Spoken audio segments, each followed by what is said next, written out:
Waalaikumsalam warahmatullahi wabarakatuh. Menurut Suhasini Al-Kunto 1980, disiplin adalah suatu kepatuhan seseorang terhadap peraturan karena didorong oleh adanya kesadaran yang ada pada akal hatinya.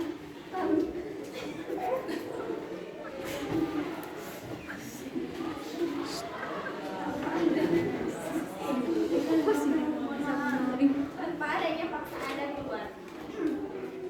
Sedangkan disiplin kerja merupakan alat yang digunakan pimpinan untuk berkomunikasi dengan pegawai agar mereka bersedia untuk mengubah perilaku mereka sesuai dengan aturan main yang sudah ditetapkan. Karena kedisiplinan adalah suatu kunci keberhasilan suatu organisasi untuk mencapai tujuan. Di sini juga ada unsur-unsur pokok pembentuk disiplin. Yang pertama ada sikap yang sudah ada pada diri manusia. Bagi seseorang yang sudah mempunyai sikap disiplin dalam dirinya, maka sikap atau perbuatan yang dilakukannya bukan lagi menjadi beban buat dia, namun sebaliknya akan menjadi beban bagi dirinya jika ia tidak berbuat disiplin. Karena nilai-nilai kepatuhan telah menjadi bagian dari perilaku di dalam hidupnya.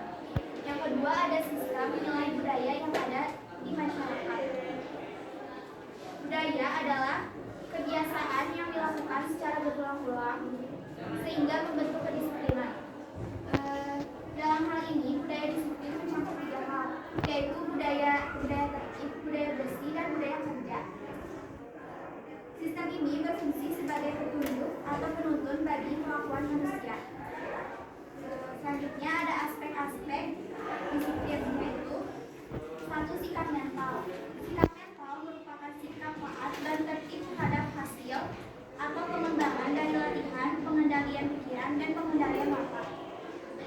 Yang kedua ada pemahaman yang baik mengenai aturan perilaku, norma, kriteria, dan standar yang sedemikian rupa hingga pemahaman tersebut menumbuhkan pengertian yang mendalam. Yang ketiga ada sikap kemampuan yang secara wajar menunjukkan kesungguhan hati untuk menaati segala hal. Selanjutnya ada jenis-jenis disiplin kerja. Menurut Handoko 2001 ada 4 jenis disiplin kerja. Yang pertama ada disiplin preventif. Disiplin preventif merupakan disiplin yang bertujuan untuk mencegah pegawai untuk tidak berperilaku yang tidak sesuai dengan peraturan. Yang kedua ada disiplin korektif. Disiplin korektif merupakan disiplin yang bertujuan agar pegawai tidak melakukan pelanggaran yang sama yang telah ia perbuat. Yang ketiga ada disiplin progresif. Disiplin progresif merupakan disiplin yang bertujuan untuk memberikan kesempatan kepada pegawai untuk melakukan tindakan korektif sebelum hukuman-hukuman yang lebih serius dilaksanakan. Yang keempat ada aturan kompor panas. Aturan ini pada hakikatnya menyatakan bahwa tindakan pendisiplinan hendaknya mempunyai ciri-ciri yang sama dengan hukuman yang diterima seseorang karena menyentuh sebuah kompor panas. Sedangkan menurut Mukhizat 2002 ada 2 jenis disiplin, yaitu self-imposed disiplin, yaitu disiplin yang dipaksakan oleh diri sendiri. Disiplin yang dipaksakan oleh diri sendiri merupakan dorongan pada dirinya sendiri, yang artinya suatu keinginan atau kemampuan untuk mengerjakan apa yang sesuai dengan keinginan perusahaan. Yang kedua ada homemade disiplin atau disiplin yang diperintahkan, yaitu disiplin yang berasal dari suatu kekuasaan yang diakui menggunakan berbagai macam cara untuk memperoleh pelaksanaan dengan tindakan yang diinginkan. Lalu ada peraturan pemerintah nomor 45 tahun 1990 merupakan perubahan atas peraturan pemerintah nomor 10 tahun 1983 tentang izin perkawinan dan perceraian pegawai negeri sipil. Berdasarkan dasar hukum pelaksanaan lingkungan agar pegawai negeri sipil mampu melaksanakan tugas dengan sebaik-baiknya. Itu pengertian tentang disiplin kerja. Ya, lanjutan dari materinya Naila. Nomor 7, tujuan disiplin kerja. Ada yang tahu nggak sih kenapa disiplin kerja itu harus memiliki tujuan? Gak tahu. Apa?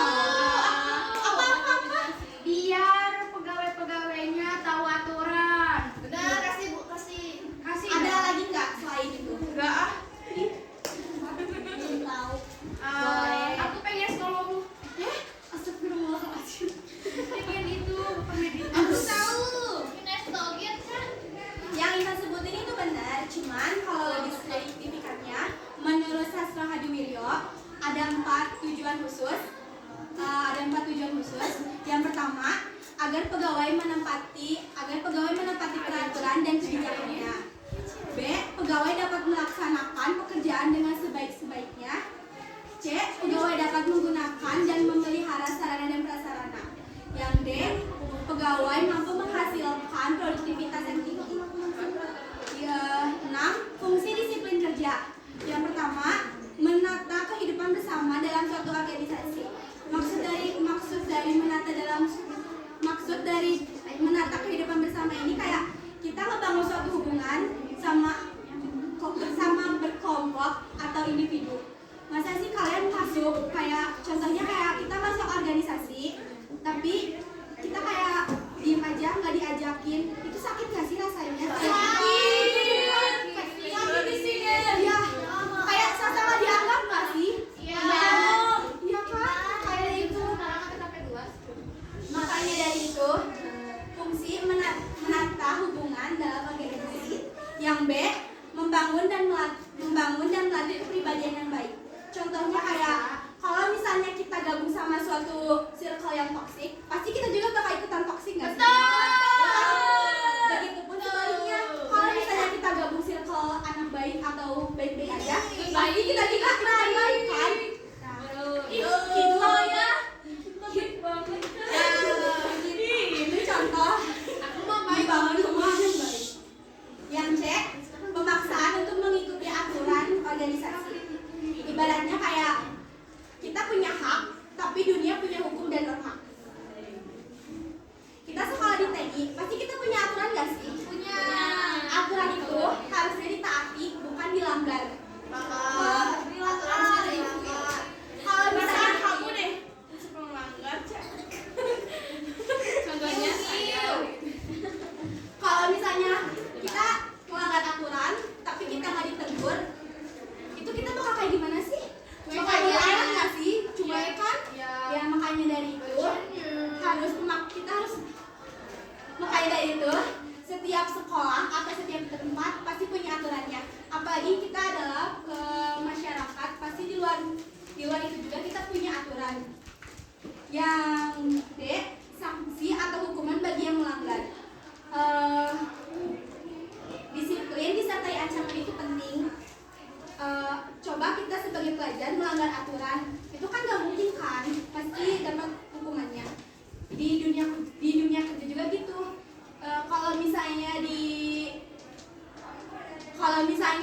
sekolah mungkin sanksi dan hukuman kalau misalnya kita melanggar itu gak akan berat. Cuman kalau misalnya tempat kerja kan itu beda lagi. Contohnya kayak bisa pengeluaran, bisa dikeluarkan dari tempat kerja, atau penurunan upah, bisa juga penurunan jabatan. Yang 7, tolak ukur kedisiplinan pegawai. Yang pertama, kepatuhan terhadap jam. Yang B, kepatuhan terhadap instruksi dari atasan. C, berpakaian rapi. D, memelihara perlengkapan kantor. E, bekerja dengan mengikuti prosedur. 8, faktor-faktor yang mempengaruhi disiplin kerja. A, tujuan dan kemampuan. Bayangin kalau kalian misalnya masuk sekolah, terus kalian milih jurusan, tapi jurusan itu bukan yang kalian bisa. Itu pasti susah banget kan, kita harus memulai lagi dari nol. Kan? Makanya dari itu harus mencari dengan kemampuan kita. Yang B, kepemimpinan. Ibaratnya buah tidak jatuh jauh dari pohonnya. Begitu pula dengan contoh pemimpin. Gimana pegawai mau rapi kalau pemimpinnya juga nggak rapi? Ya. Kan? C, komunikasi dua arah. Ibaratkan kalau kalian punya hubungan tapi komunikasinya cuma satu arah, itu sakit nggak sih? Sakit. Kayak kita berusaha buat membangun suatu hubungan tapi orang ini nggak mau. Ya kayak pacar aku. Ya, contohnya kayak pacaran kan. Kalau misalnya contohnya kalau kita ngejar orang tapi orang itu nggak mau dikejar, itu sakit kan? Ya, sakit. Kayak percuma buat apa kita kejar kalau orangnya nggak mau dikejar. Tapi kayaknya nggak usah ngejar yang nggak pasti. Aduh, Kamu jadi curhat. 9 indikator disiplin pegawai. Yang pertama, disiplin waktu. Time is money, betul? Betul. C, B, disiplin peraturan dan berpakaian. Gimana kalau misalnya kalian kerja tapi pakaian kalian kayak enggak Gembel. ya, itu nggak pantas kan? Apalagi kalau sekolah. Masa pakaian kalian beda dari yang lain? Jadwalnya harus ini tapi malah pakai baju ini. Kakak buat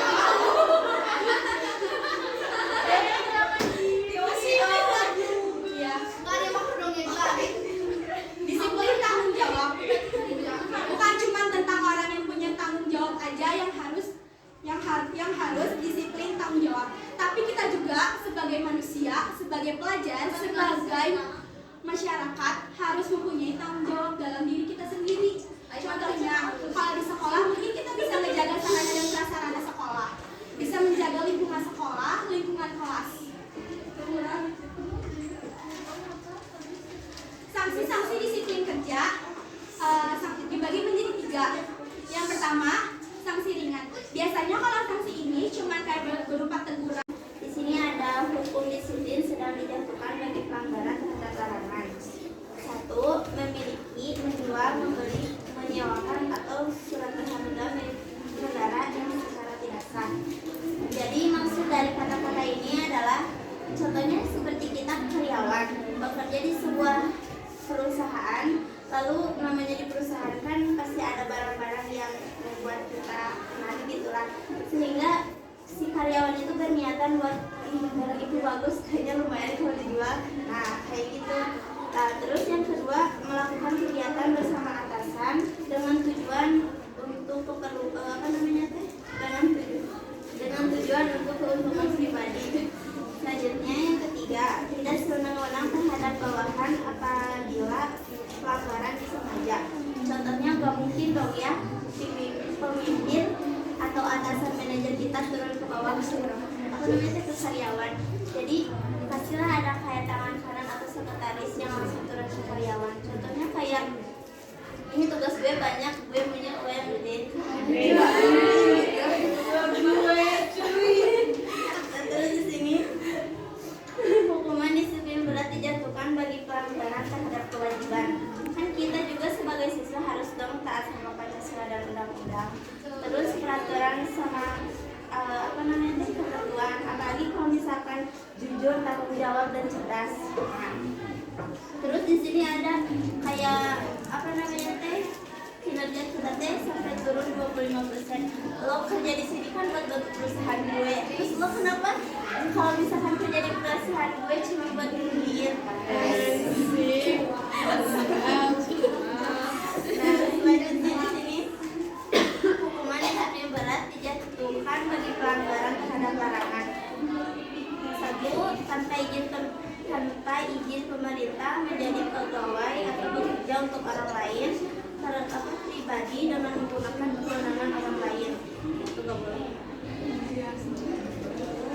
Terus bekerja pada perusahaan asing, konsultan asing atau lembaga swadaya masyarakat asing. Nah, D. Prosedur penjatuhan hukuman disiplin PNS. PNS yang diduga melakukan pelanggaran akan dijatuhkan atau dipanggil secara tertulis oleh atasannya langsung. Apabila menurut hasil pemeriksaan kewenangan untuk menjatuhkan hukuman disiplin, maka PNS akan dijatuhkan hukuman disiplin tingkat berat.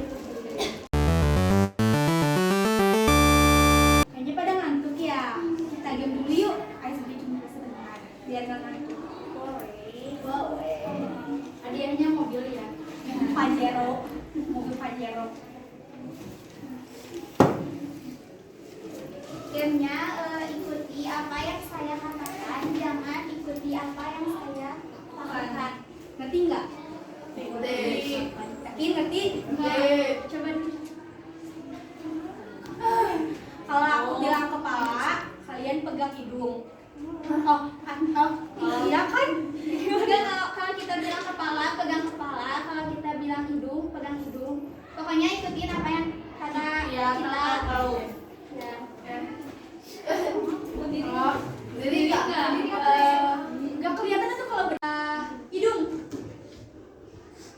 Undang.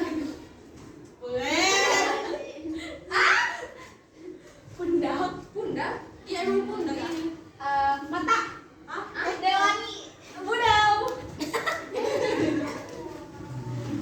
Sengaja gue nggak apa Budeu. Budeu tahu kok.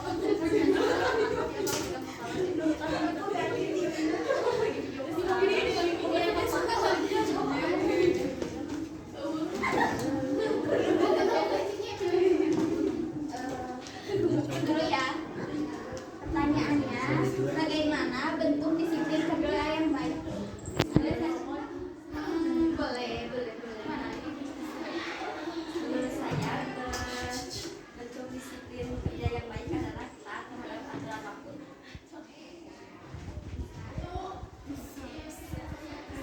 Masih. Tunggu di. Baca lagi. Kenapa setiap pekerja harus menanamkan kedisiplinan? Untuk mencegah penyimpangan atau pelanggaran dalam perjalanan. Oke, tepuk tangan, beri tepuk tangan. Hadiahnya